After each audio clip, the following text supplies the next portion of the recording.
So, welcome everyone.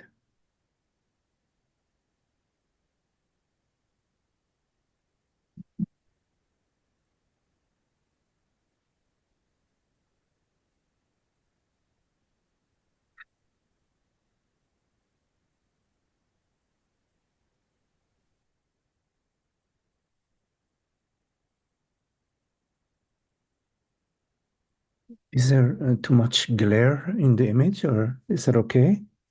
So, huh? Mm, I'm wondering, maybe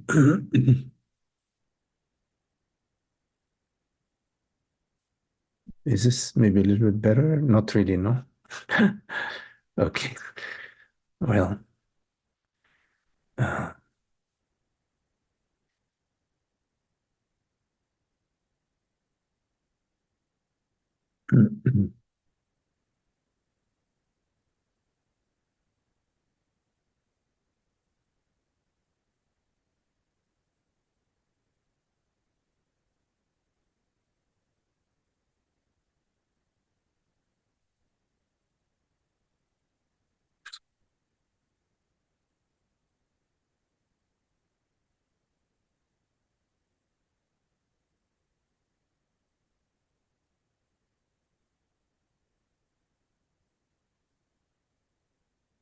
so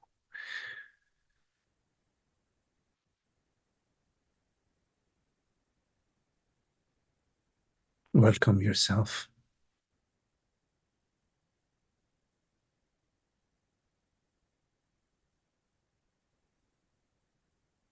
And yourself is the totality.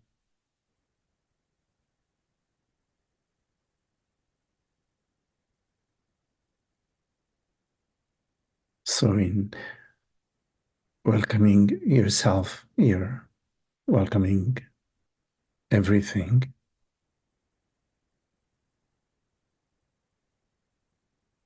without knowing it, without defining it,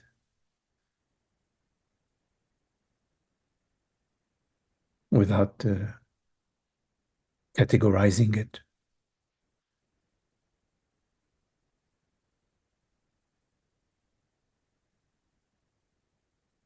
So it's a sort of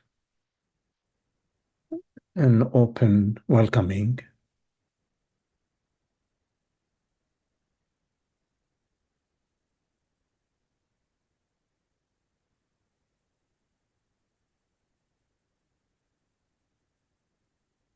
without a goal, without a personal purpose.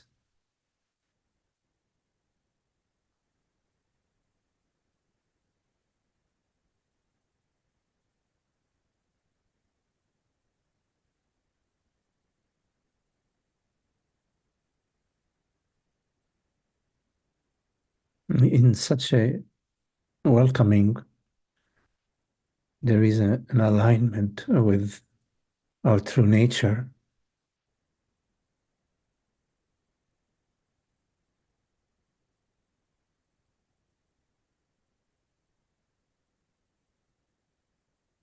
which is always open,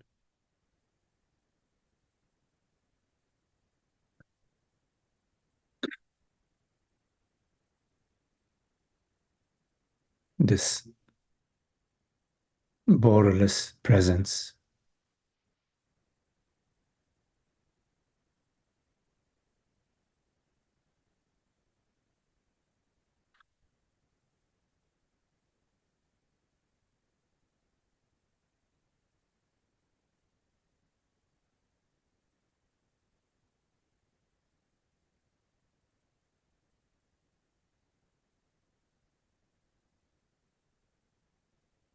It's an innocent presence,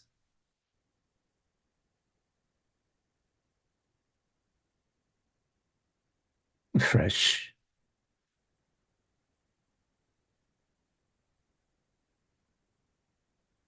childlike.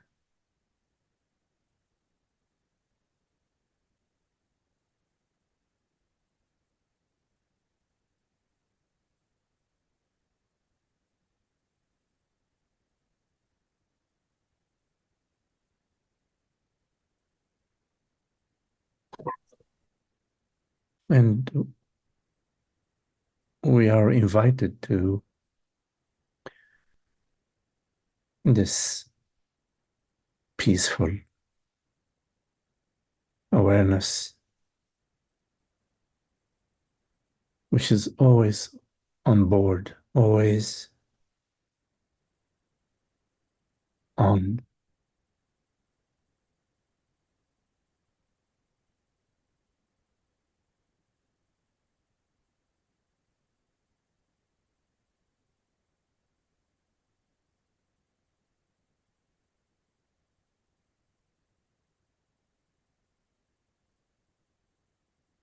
And this entire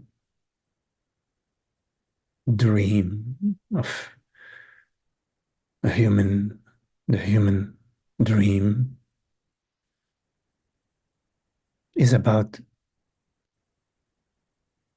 the understanding, about awareness.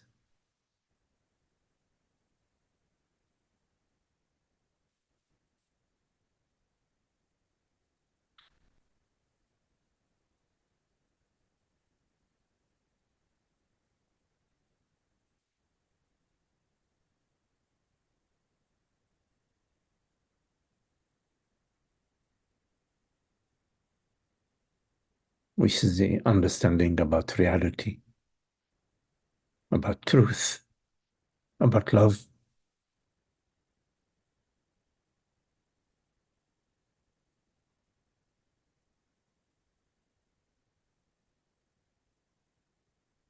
It's quite magical to be here,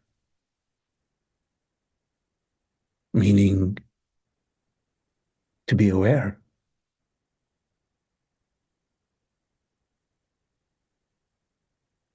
Because what is it to be here without awareness?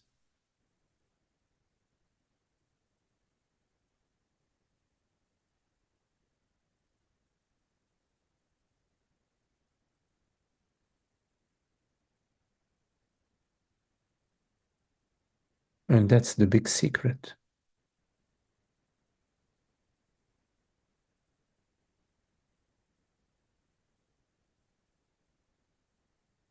That which never leaves us,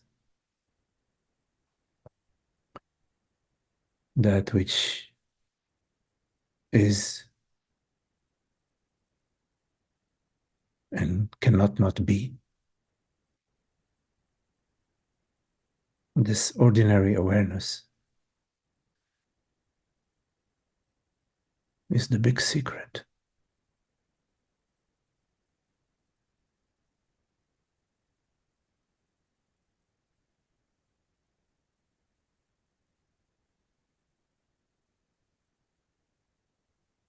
And it reveals itself to itself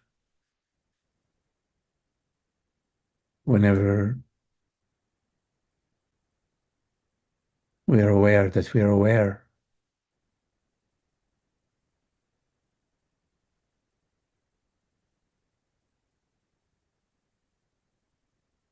It reveals itself to itself when it is aware that it is aware.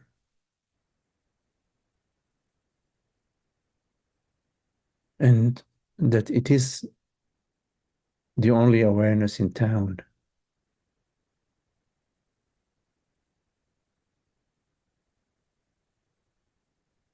And being the one and only,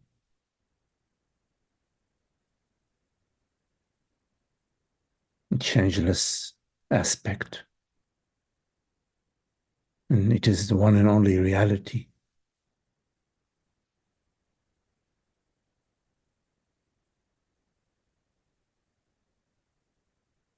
And this awareness is not separate from you,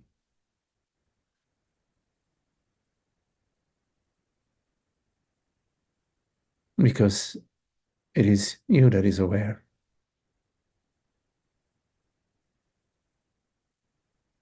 And you can only be aware because you are awareness.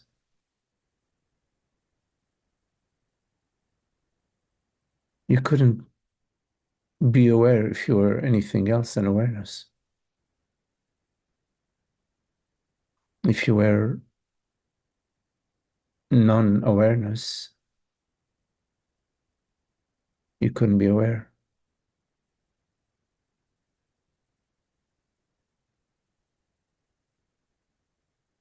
So you're aware because you are awareness.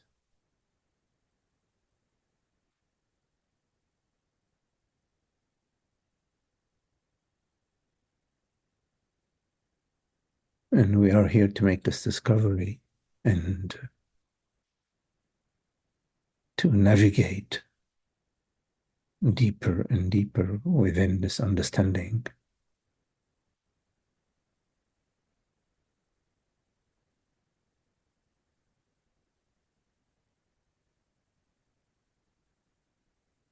And as we navigate deeper and deeper in this understanding, the illusion of separation dissolves in the understanding.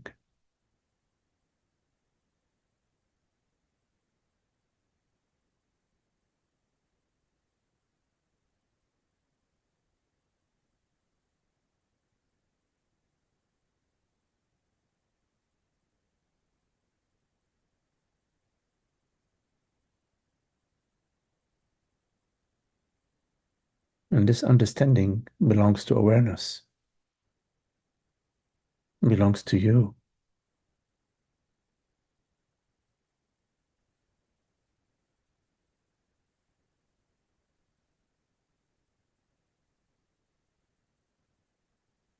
And the understanding about awareness is only possible because you are awareness and you know it.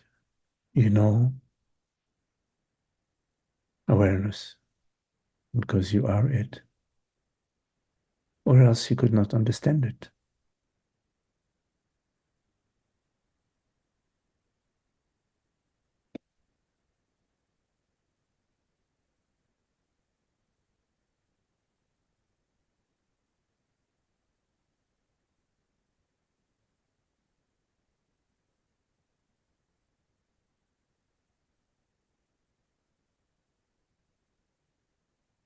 And awareness is love.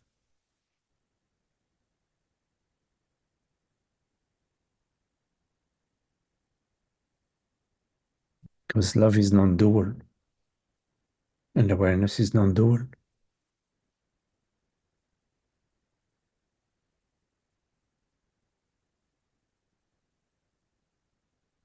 The absence of separation.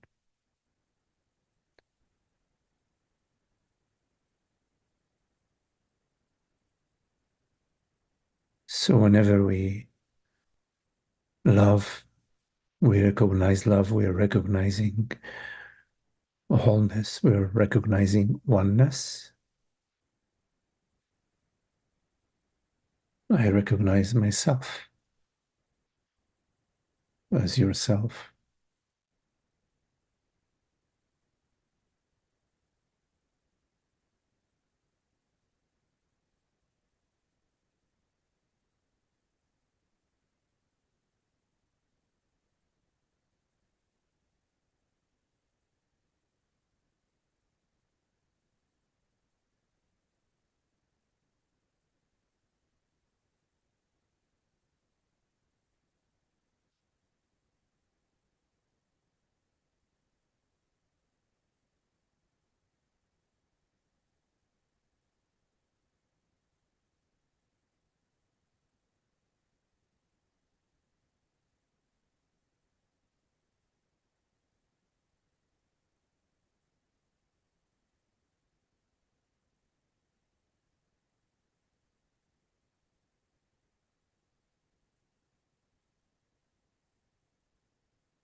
In this life, each one of us comes with the me download.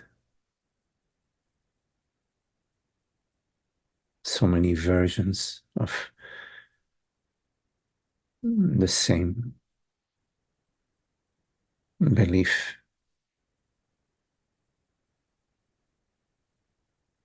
in physical, material reality.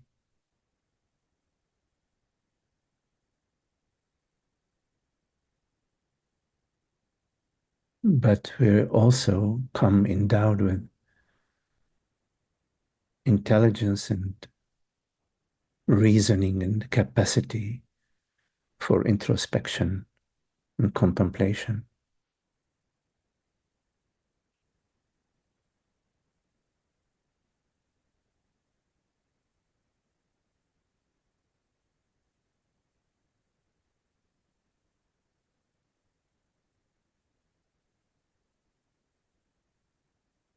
which is an important tool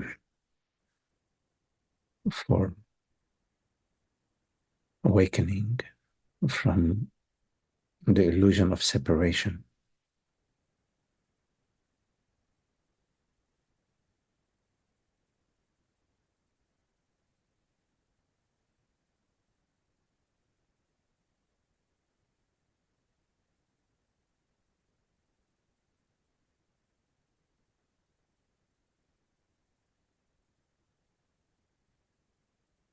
Everything you perceive and you experience is a composition,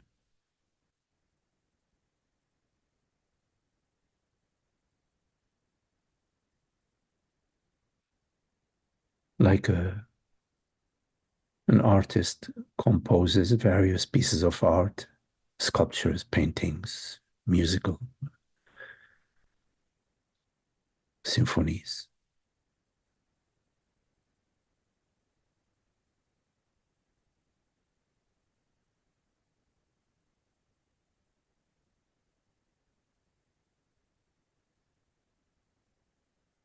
And these perceptions, these compositions, they are constantly changing.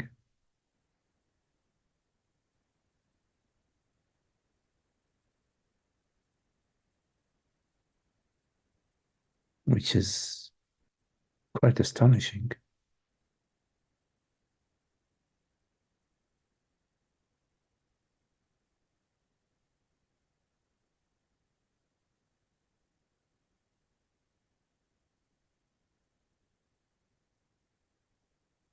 But awareness is the same, transparent, knowingness.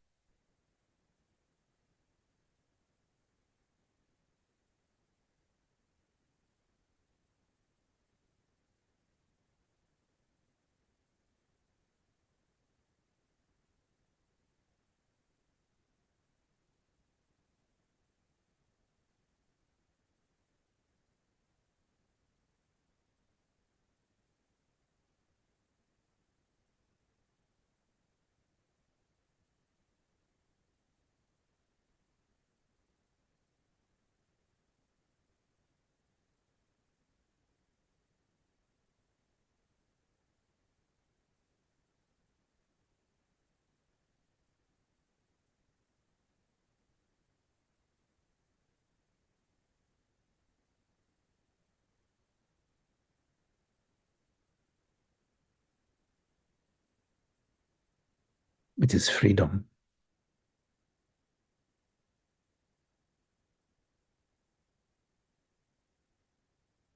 Freedom from time and space,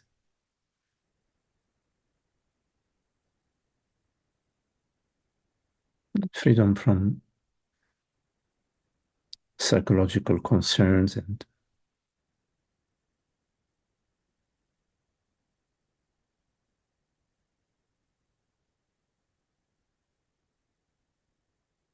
negative emotions.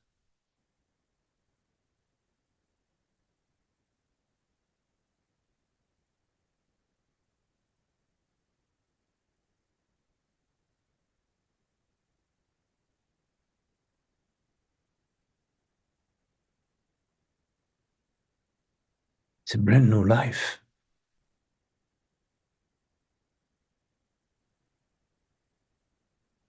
This shift from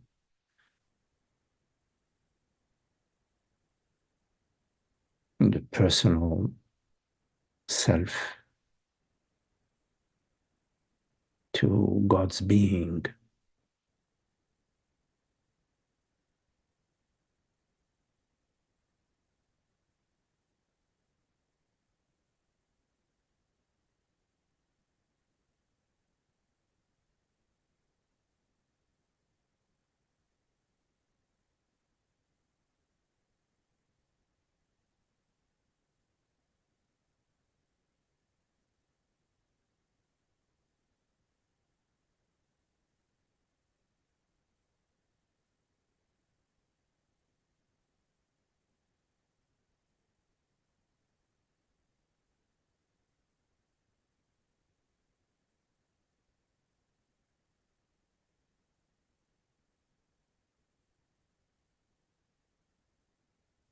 You perceive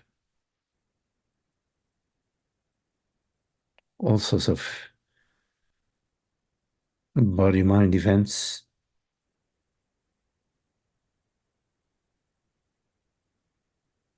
but you are untouched.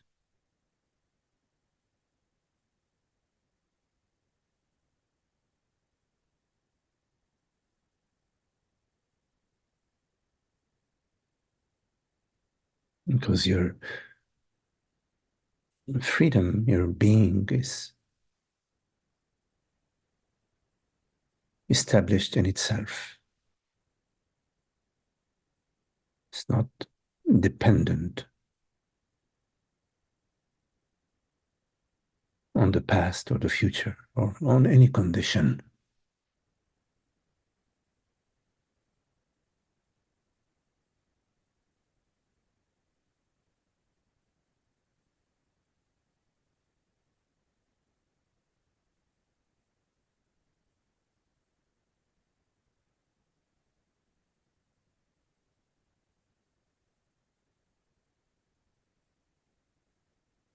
The sensations in your body are floating in the infinite space,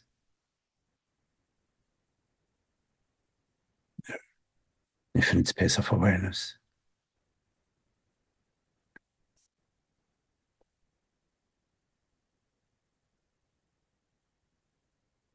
completely free, unbound. There's no personal will to complicate things. We are in harmony with the divine will, with the universal will,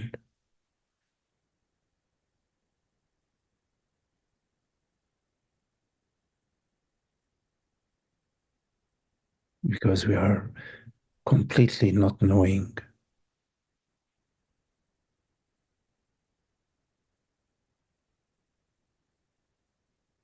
The simplicity of awareness,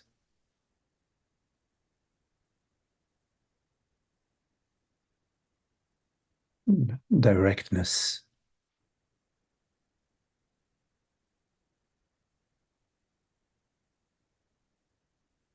I am, and I know that I am. How clear and how simple. I don't know what I am. How freeing it is to simply know oneself as being, which is not conceptual. It's being, knowing that it is, and knowing that it knows. It's non-dual.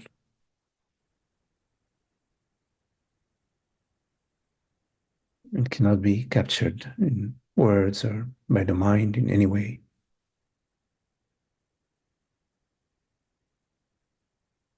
There's such freedom and simplicity.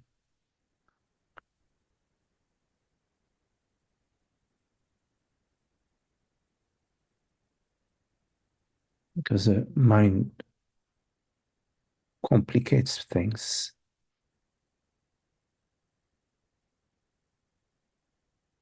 when it comes to these matters.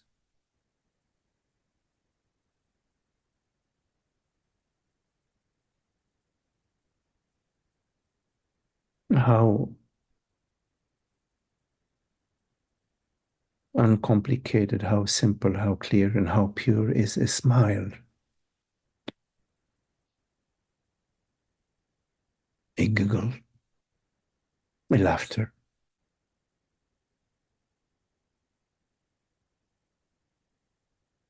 a feeling of warmth or coolness.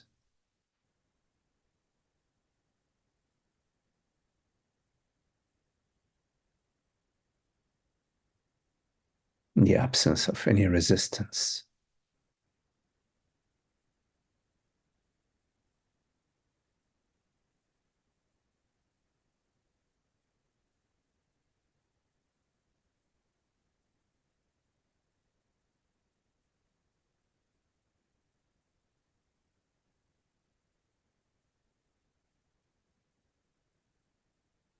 It is said that the greatest secret is hidden in plain sight.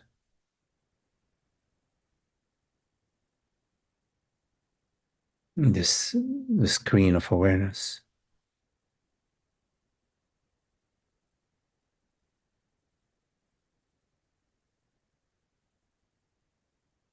is not hidden to itself. It's always shining.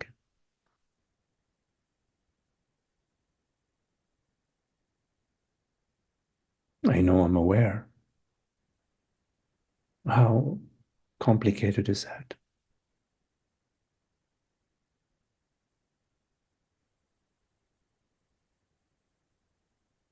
Nothing missing.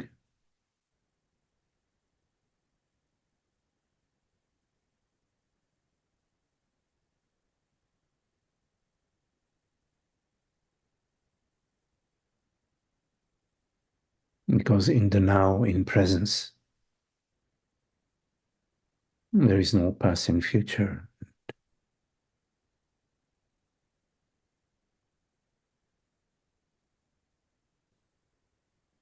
There is a wholeness, a completeness, a formless totality.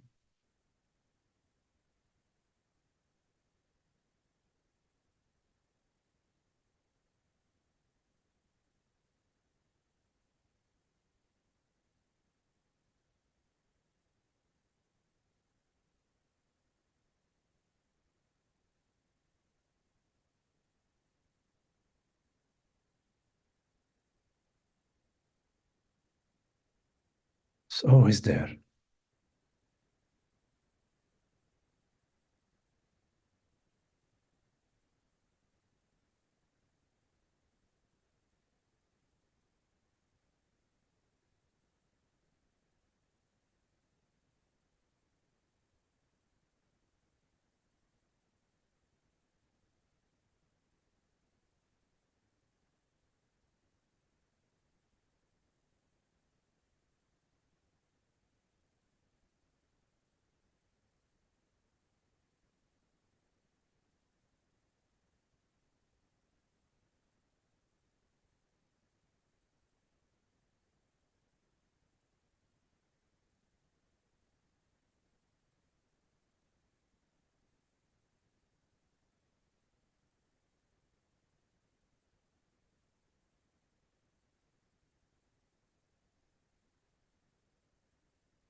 you have any questions, anything you'd like to explore,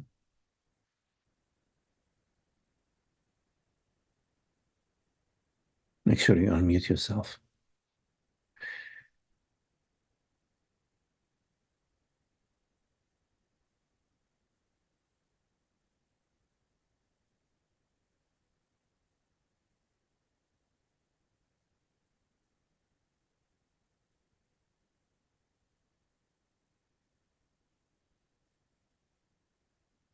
Hi, Magdi. Yes. Hello, Sue. Yeah, I know it says Sue. This is Lisa Renee. I don't know how Oh, to change. oh, okay, I don't know how okay. to change the name. Listen. Okay. Well, sorry. I just hi Yes. there. Yeah, yes. I just Okay. wanted to say that was so beautiful, and um, you should put together a recording. I mean, your the content and your voice just I can only speak for myself, but it just immediately places me back into presence or being, as you say. So I want to thank you so much for that. It's really, really helpful to me right now. I'm going through a big sort of transformation, and I just I was a caregiver for my mother with Alzheimer's, and that was quite the journey. Mm, And she's still here, but I'm no longer doing that. mhm. I'm just coming back to myself. It's like I abandoned my practices that I did just in caring for her like 24/7. It was too Mm. much. Yes, yes. So I'm just really grateful and happy to be able to come again Mhm. and be with you all. So I just wanted to thank you. Well, welcome back, and I'm sure your mom, benefited greatly from your love and your care for her. Um, in terms of the recordings of the meditations are being put together by Holger. Uh, he could share with you Oh, wonderful. the site. Okay. Uh, these are audios, and on occasion, some of the uh, meditations uh, are also being posted on my YouTube channel. Not all of them, but on occasion they are. Well, now that I'm no longer taking care of my mother, I'll be able to learn a little bit more about technology and how to access Yes. Yeah. various things. So thank you so much, Magdi. Yeah. Yeah. And like you said, right now she, doesn't know who I am, but when I was with her, I went through that whole process of her kind of disappearing as we had known her. And it was just, it was beautiful, but it heartbreaking at the Mhm. same time. Yeah. And it's just life is bittersweet. I mean, you deal with everything, and this work that I don't really call it work, but sort of being in community with people who Yes. share the same understanding is really helpful. Yes. So, yeah, I just didn't have time to do anything other than take care of her. Yes. Of And course. Of course. Right. Yeah. now, now I'm taking care of myself. Yes. So, thank you. Yeah. Well, nice to see you, Lisa. Thank you so much.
Hello, Sudha.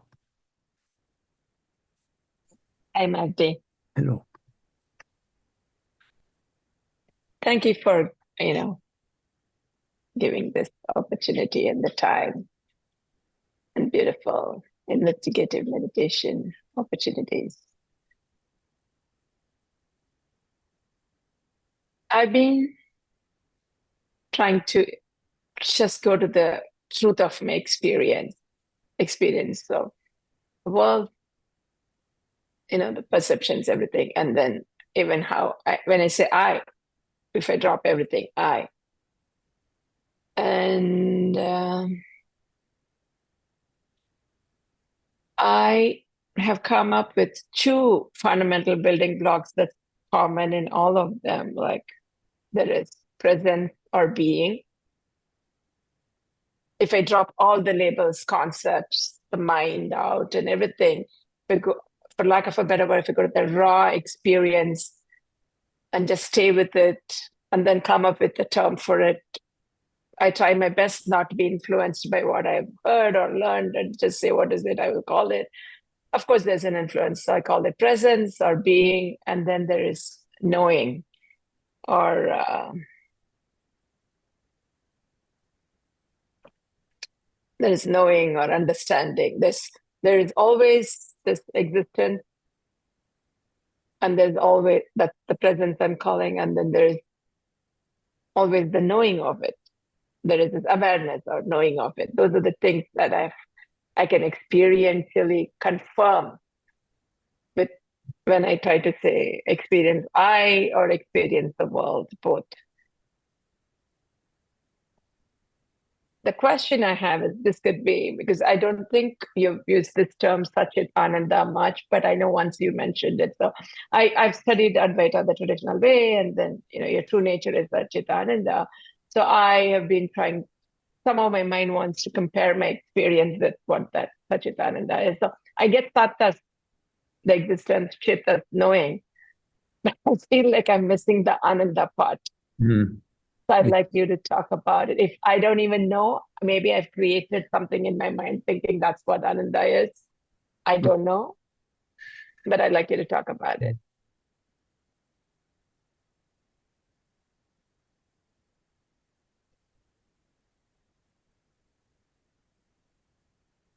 So the Sat is being or reality, yes? Sat. Okay, there's only one Sat, one being, one reality.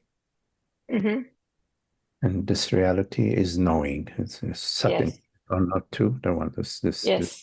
being and knowing. Yeah. Yes. And there is no other beingness or knowingness outside of this beingness and knowingness right now. Mm-hmm. So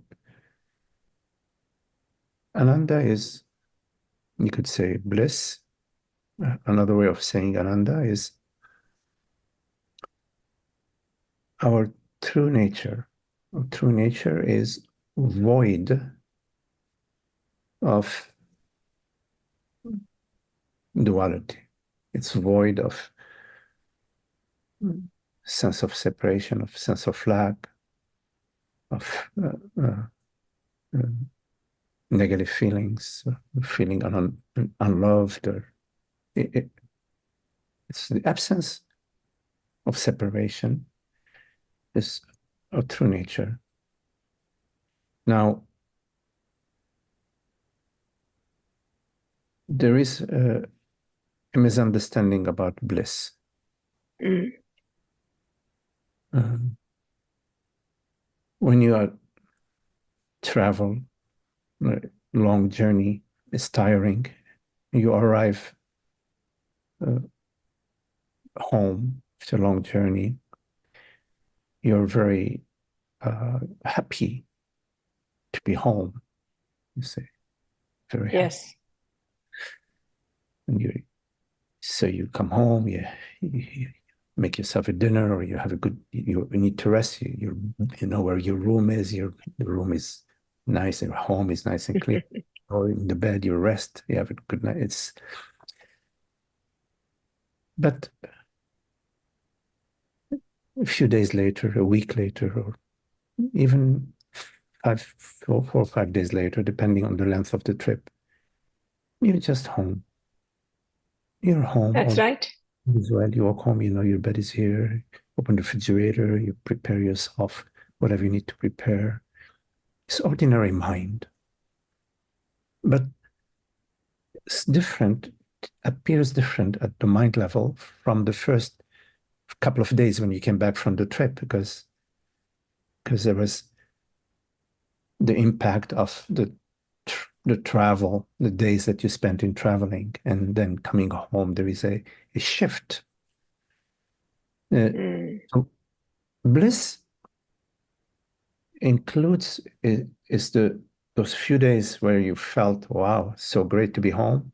It includes, it's not just that, the bliss is not just that, it includes being home. It includes natural mind, ordinary mind.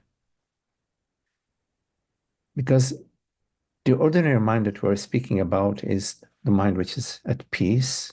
Now it's just, it's tired, it goes to bed, it's hungry, it goes shopping, prepares a meal at home. Ordinary mind. So bliss is not like something fantastic, although there can be, upon the understanding of one reality, the understanding of one reality goes hand in hand with the it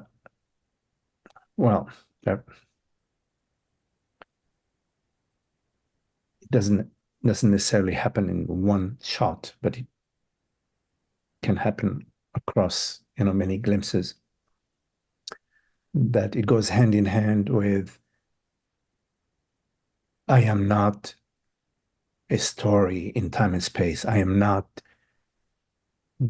the daughter, the mother, the sister. I'm not the body mind. Because it's not possible for any happiness that accompanies the belief that I'm a mortal body mind, I'm a person. That's not possible. Happiness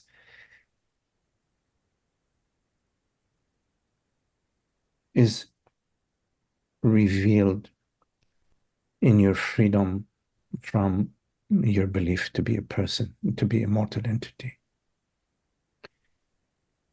And it may take some time for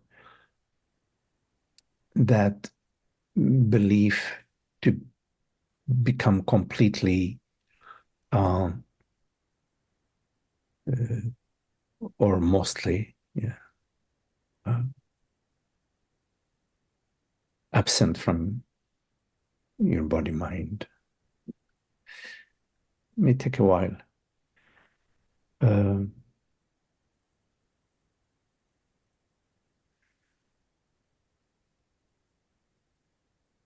Ananda is ordinary mind. It's simple.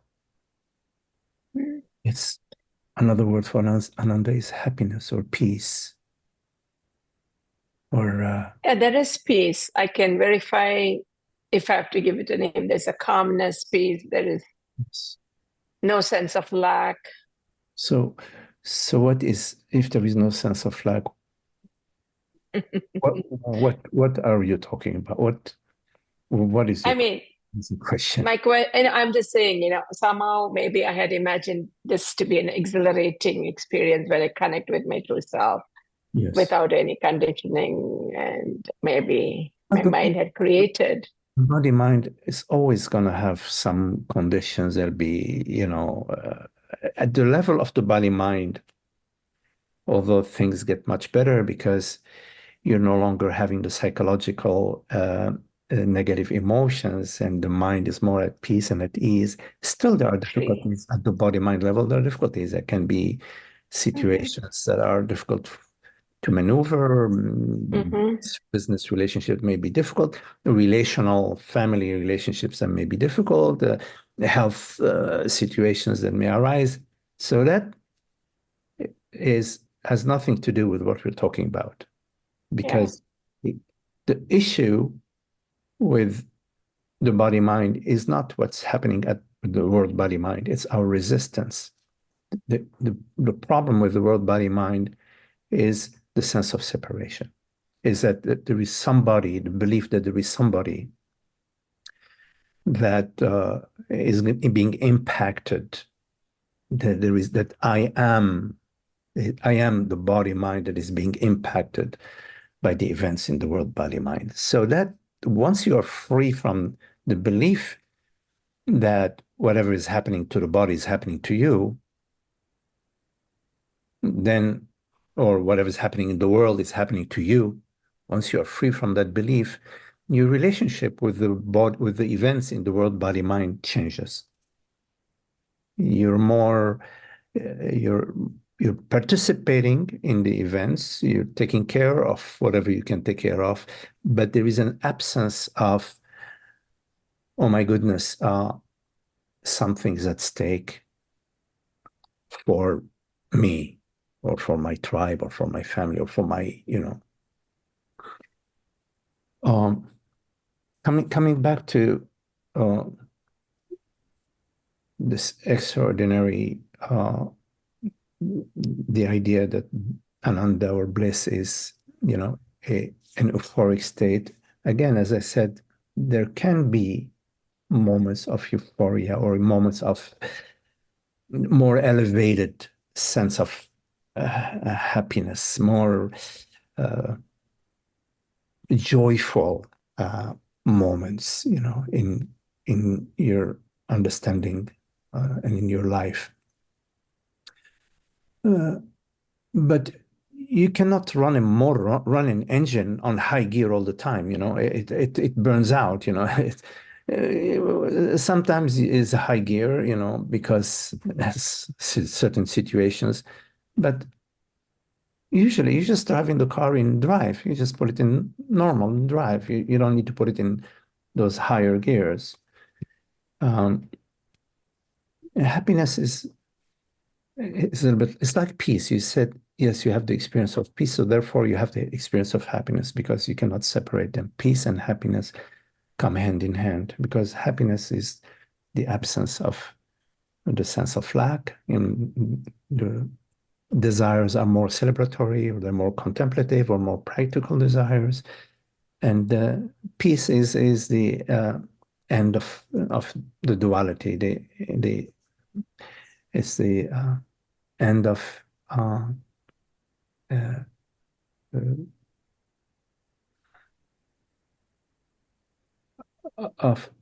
of inner conflict, end of inner conflict, or the absence of inner conflict.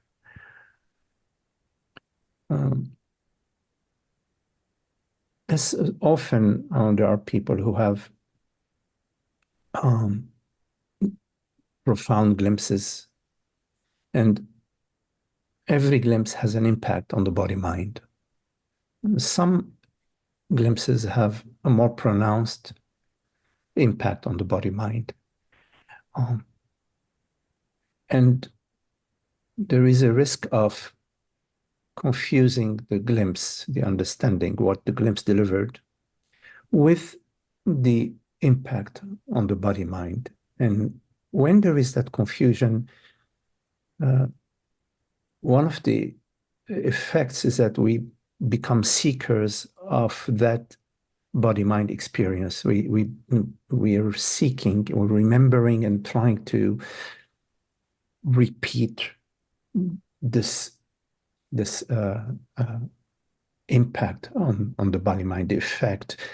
But the glimpse is not about the effect. The glimpse is about understanding, is experience of God. It's experience of truth. The glimpse is an experience of truth and the collapse of the false.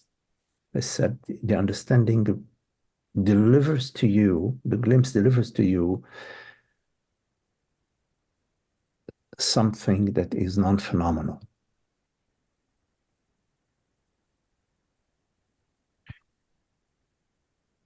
The mind is phenomenal and will want to put in a phenomenal package that which is non-phenomenal. And it's not possible to package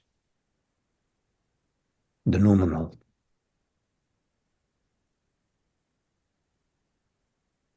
What remains available to you? Being not knowing, trusting the understanding, and the understanding will reveal itself to you. It's there. It's doing its purpose. It's performing its purpose. It's already performed its purpose, but it'll revisit you in various situations in your life. It'll revisit you. It will guide you. So I agree with you about the mind is the one that's asking this question and looking for something in the bodily sensation or level, like at more a phenomenal level rather than. yes.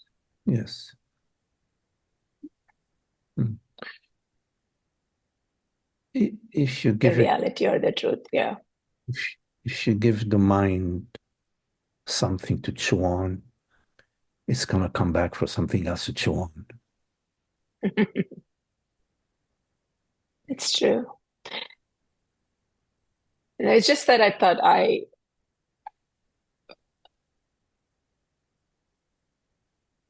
wanted to go to the truth of my experience and what is it that I felt is only I've tried this. Maybe the very first time, yes, maybe I thought, oh, there's no sense of like the thought gave me joy. But then I think I just notice it as, okay, oh, every time I check all the time, whatever I call as I, and I allow myself to just slip into the I without anything else. There's peace, there's calm, there's. Of what use to you is a past joy?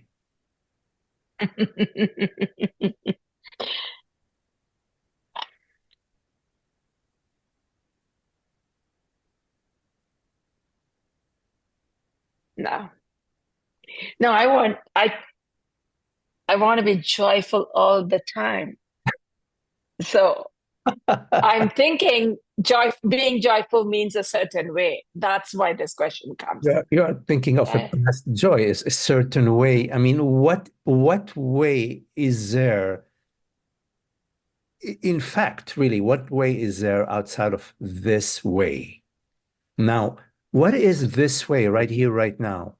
This way is not how the mind interprets this way, because the mind interpreting this way is just a narrative that is appearing within this way. This way is presence. This way is being. This way is peace. And of course, we can make all sorts of narrative about now, about this way, but the narrative is not the way. The map is not the territory. The narrative about this is not this. A recollection that's arising about bliss and saying, well, I should be experiencing that recollection now. Well, you're experiencing the recollection now as a recollection, but you're not satisfied with that. You want to experience something more beefy, something more, you can bite your teeth in it right now. So therefore you are tripping. You're tripping in this moment about something that you need, that you should have, that you had, that will fulfill you now. You are just in the personal desire. You're in time and space. You're in past and future. But now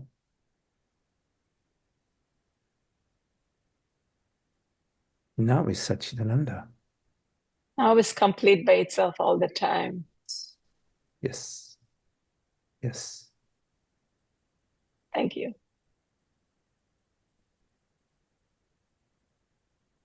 The simplicity of being, you know. Mhm. Yeah, it's childlike aspect of our life. Yes. Thank you. Thank you so much.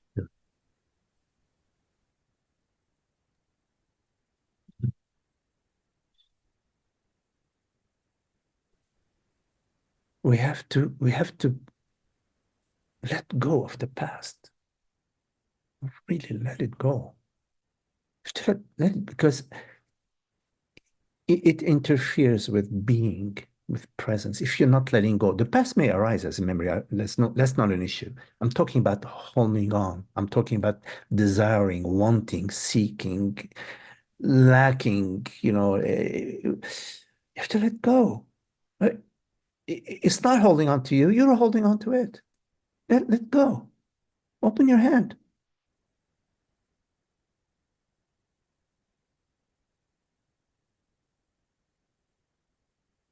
Chance. That which you want. What is this you? What is this you that wants? What do you see? I see your message. Yes. Because the me that is in time is a story. I can imagine myself to be somebody, who's had this experience or that experience, or hopefully will have a better experience or will have that experience that I had before.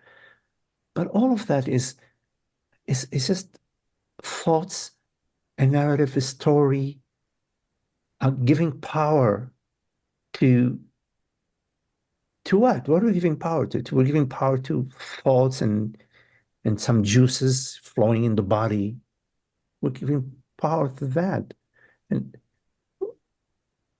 I'm talking about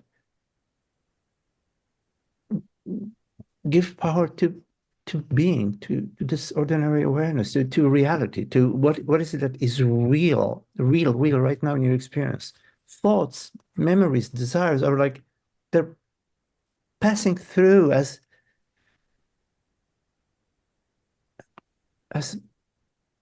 energetic movements, like dance. What is it that is real in your experience right now? It's not a memory, it's not a thought, it's not the Satchitananda that you desire, it's not the bliss that you desire, it's that which is real and always real in your experience right now is being, presence. The word, I know, doesn't matter the word, but we use those words, not a problem. It's peace, it's well-being, freedom. But we have to be willing to let go of, let go of everything. That which we cannot let go of, no matter how hard we try to let go of it, won't let go of us. So don't worry about that. The essential you cannot let go of.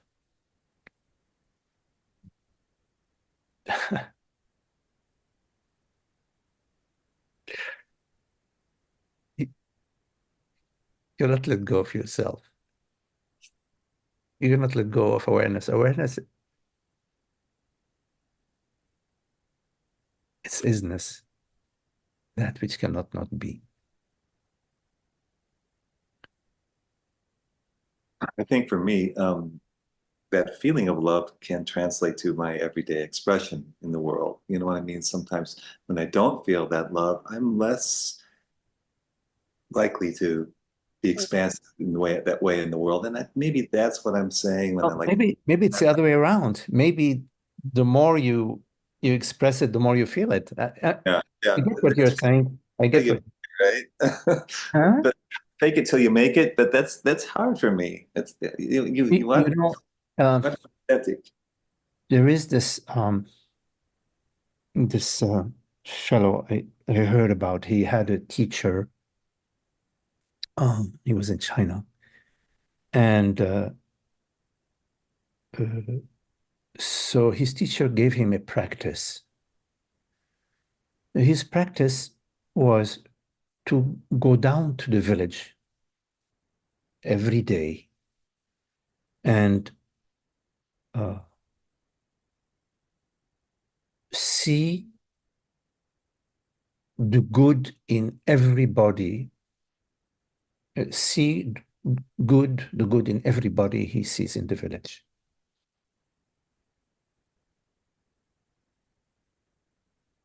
That was his practice. He was a Taoist Chinese master. And so he was sharing how, okay, it was easy for him when he was seeing some children or a beautiful woman or something like that. He said, but whenever he saw an old man that's like grouchy, and he couldn't see any good in him, in that person. He only could see good in the good people. He couldn't see good in the non people who didn't fit his. But that was his practice. Yeah. So see the good in everybody.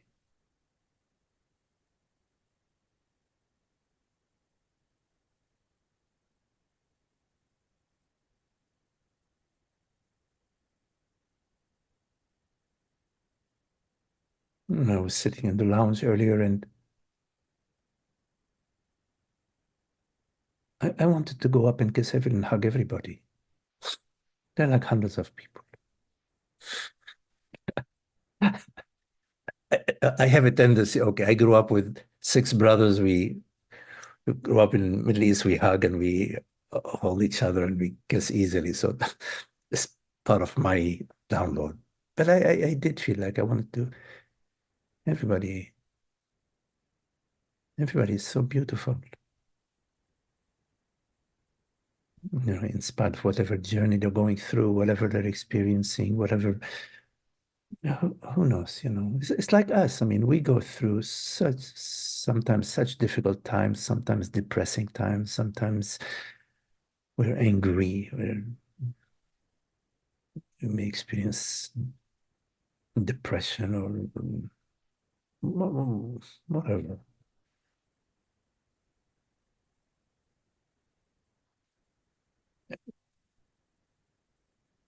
Sometimes we also hold on to past positions we have about certain people, maybe in our family or I don't know, at work. We develop certain positions, and then we're always seeing those people with that filter, I have to press the refresh button, see the beauty and the love in everybody, the good in everybody.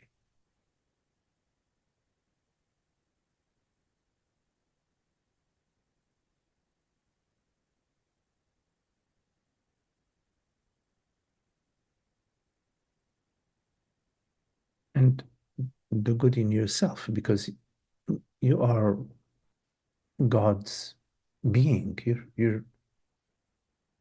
You didn't make yourself up. You didn't fabricate yourself.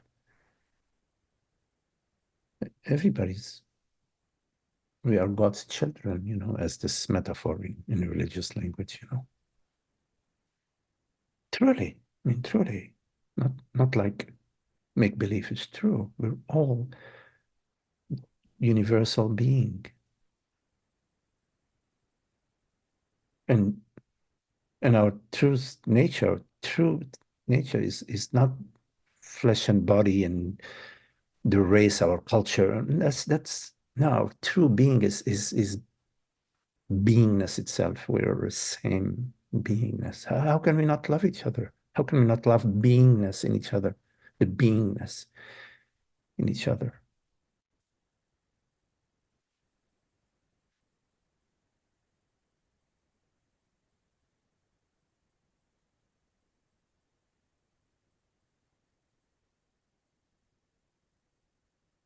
Hello, Rula. Hello, Magdi. Yes. Hi. مرحبا. أهلين. مرحبا. Um, um,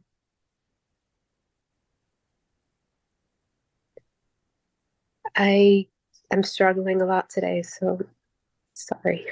Um, this that you're talking about,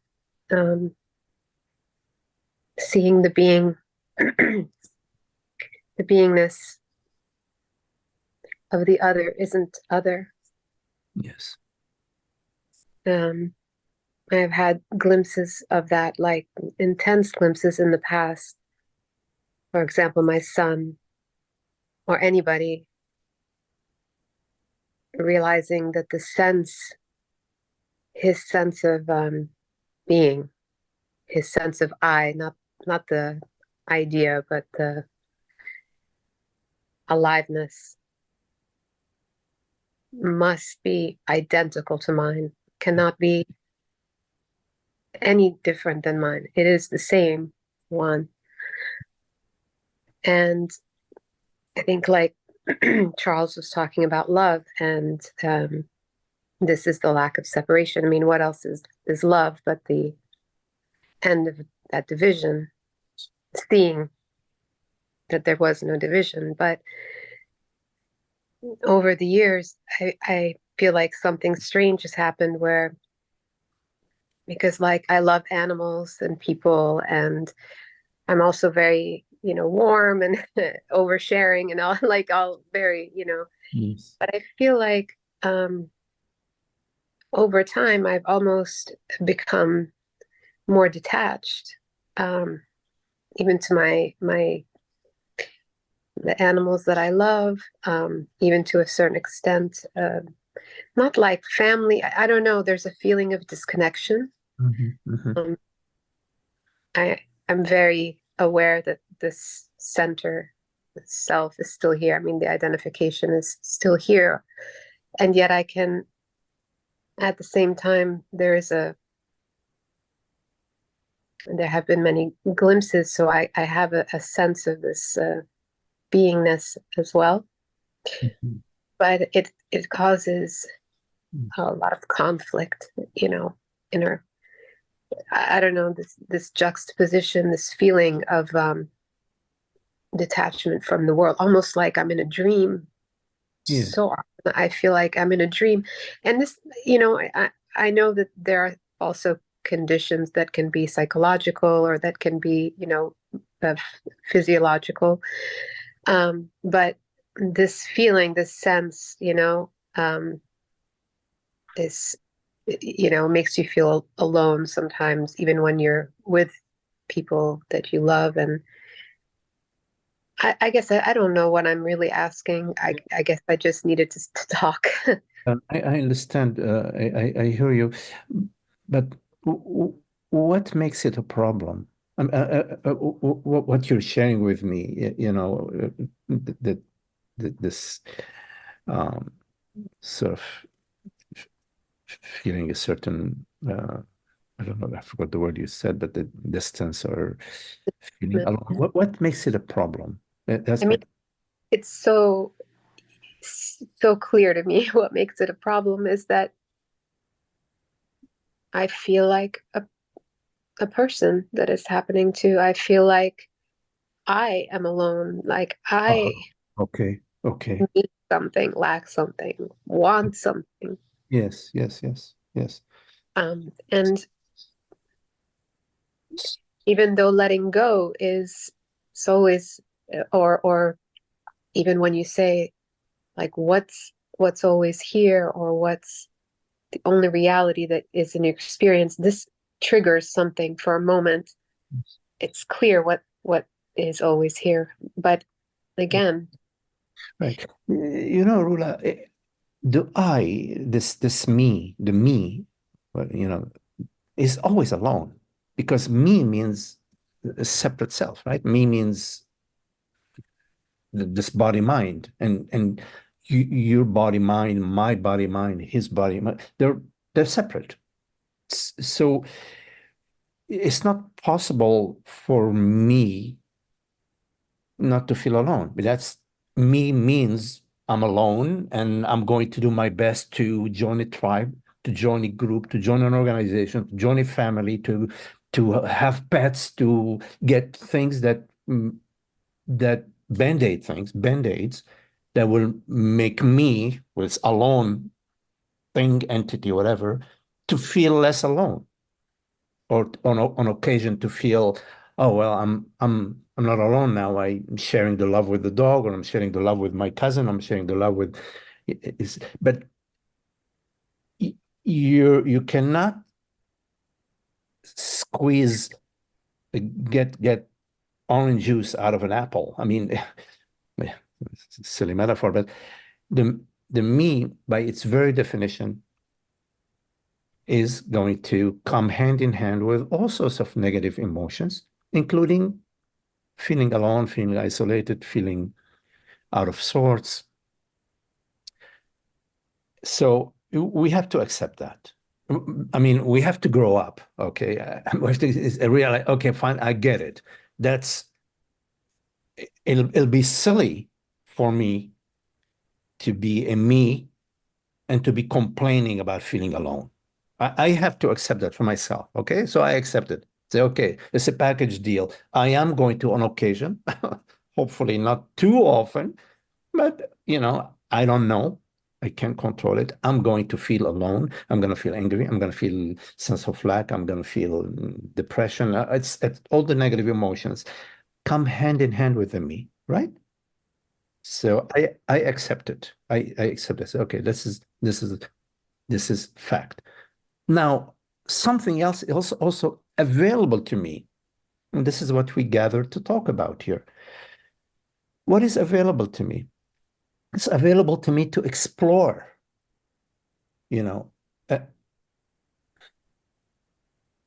not saying you're not exploring, but I could whine about, oh my God, I'm feeling alone. Okay. But rather than whining about it, I've accepted it. I understand. I have reasoning. There is a reasoning capacity. There's intelligence here. And I understand that's how it works. It goes hand in hand. The sense of separation, the me belief with the feelings and the emotions go hand in hand. So rather than going into fighting with it, resisting with it, telling my crying on the shoulder, on everybody's shoulder about it, I'm going to explore what is available to me. And what is available to you is to explore what is going on for you. You have to dive into it. You have to dive into it, to take a look at it. What is going on here? I'm feeling shitty. Fine. Fact. Agreed. Check. No problem. I got that. All right. Is there something I can change? No, because it's on board. I cannot change what's on board. So I am going to feel shitty right now, but I'm going to dive into it to see what is the root cause of it.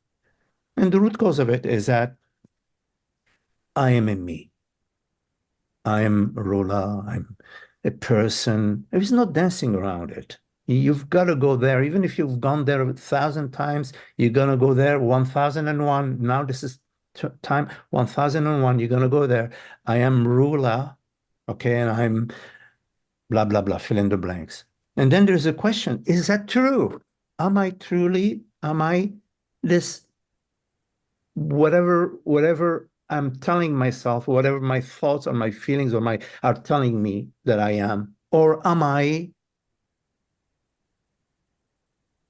this presence? You've got to go through that exercise. If you don't go through that exercise, the other option that you have available to you is, oh my God, I'm feeling alone. Oh my God, I'm feeling depressed. Oh my God, I'm feeling, but that route. We already checked that. Obviously, I'm feeling depressed. That's a no-brainer. Okay? Obviously, I can't relate to anybody. I'm feeling, that's a no-brainer. So I'm not going to go there. I'm going to dive in and explore. Am I ruler? That's where I'm going to go. I'm going to exploring.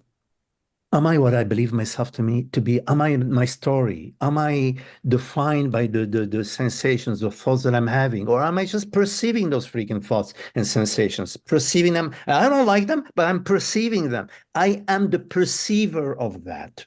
I am the perceiving aspect. Okay? I am the perceiving aspect. I'm looking at the screen and there are people killing each other, but I am the perceiving aspect. And I don't like what I'm seeing on the screen. Fine, I agree. I don't like what I'm seeing on the screen, but I am the perceiving aspect. You've got to come to I am the perceiving aspect because you are the perceiving aspect. You are not in the screen. You're not on the screen, right? You're confusing the fact that you don't like what you're watching. You're confusing that with I am on something is happening to me.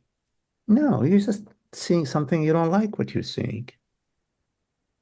But nothing is happening to you. Not liking something doesn't mean that something is happening to you.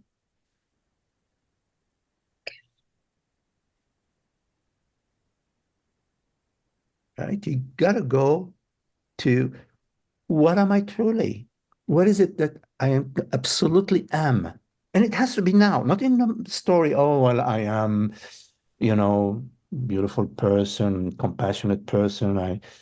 I'm a very giving person, very lovey-touchy person. These are stories, which are fine. That's not truly what you are. That pertains to the body-mind personality. I have a body-mind personality also that's very, but that's the body-mind personality. You have to know yourself not as the body-mind personality because every body-mind has a certain personality and every room in your house has a different character, different feeling. The kitchen is different from the living room, from the dining room, etc.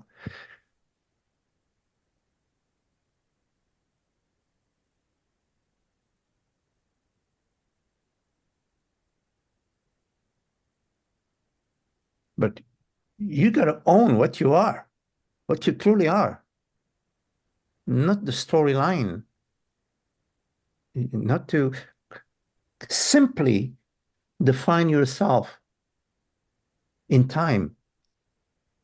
Your body mind is in time.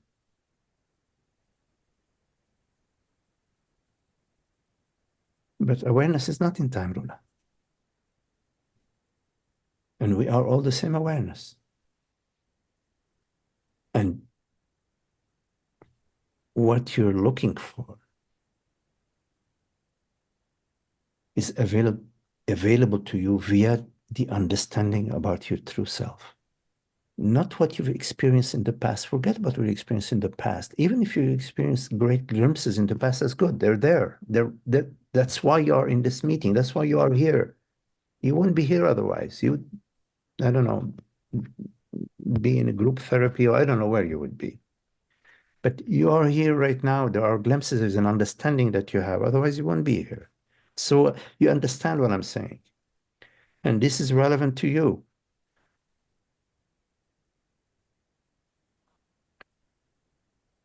And we're all sharing in that same journey. We're all exploring just what you're talking about. In our own way. Each one of us is exploring what you're talking about. That there are events happening in the world, body, mind, and some intimate events happening in the body and in the mind, intimate.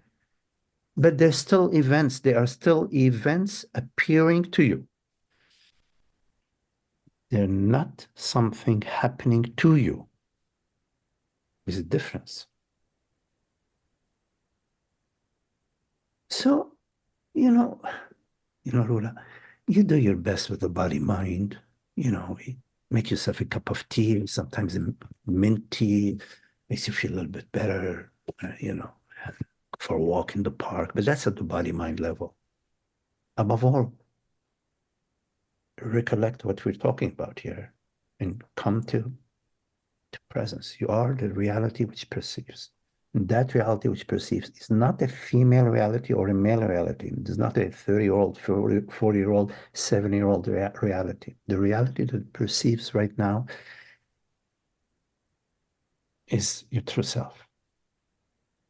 And it's nothing is happening to that which you are. That's your home, your destination, and it's what you are. Thank you. Thank you. Thank you. Okay. Okay.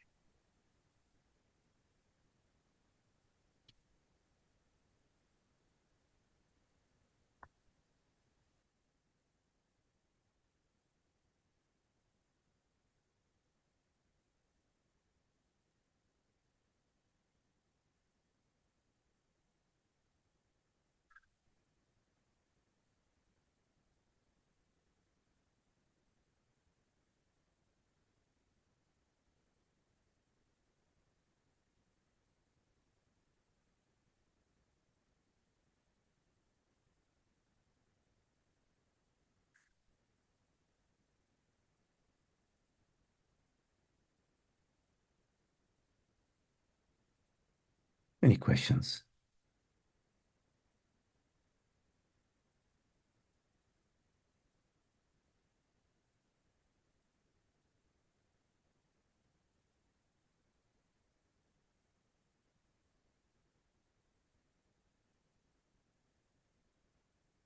Sometimes things appear a little bit more challenging than other times. So it's all part of the journey. It's okay. You already have the understanding that you need. It's available to you. Trust it.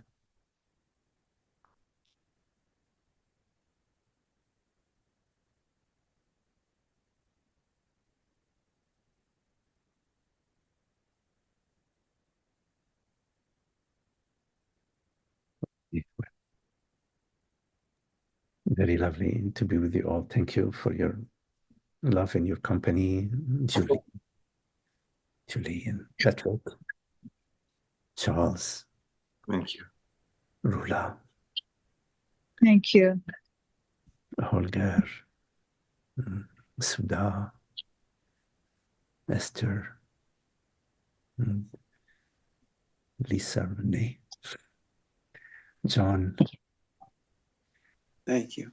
Ellen, Varsha, Shiva, Thank you. Anisha, Eholi, Jackie, Lynn, Roya. Hi, Roya. Thank you. Oh, I appreciate. Lots of blessings to you all. Thank you all. Thank you. Thank you. Thank you. Thank you, Magdi. Thank you, Magdi. Magdi. Hi, Thank you everyone. so much. Thank you. Rula. Thank you all. Bye, everyone. Bye. Bye.